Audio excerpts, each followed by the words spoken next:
Sawubona. Uyafisa ukuchitha isikhathi udlale nengane zakho? Hhayi, kulula lokho. Dlala nengane yakho, uyibuke emehlweni, ushintshe ubuso ngendlela eziningi ezihlekisayo ezahlukahlukene. Uzoqala ngokuthi wenze ubuso bakho bube bukhulu,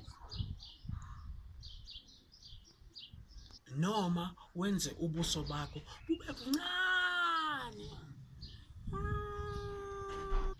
noma wenze ubuso bakho ngathi uyathuka. Bese ukubheka ukuthi yikuphi la amamatheka khona noma ahleka khona kuyo yonke lento ubuyenza. Manje-ke thatha ithuba udlale ngemizwa yakho. Uthole ithuba lokukhala.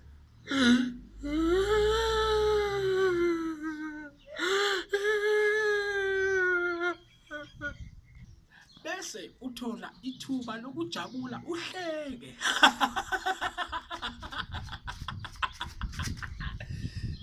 Ngesinye isikhathi ulingise yonke into ayenzayo. Leyo izomenza azizwe ngathi uyathandwa, ajabule.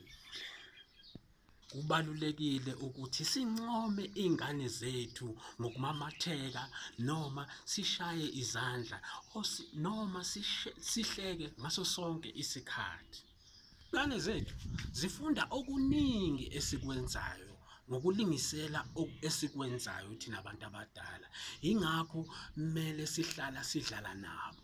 Ake uzame ukukwenza namhlanje lokho.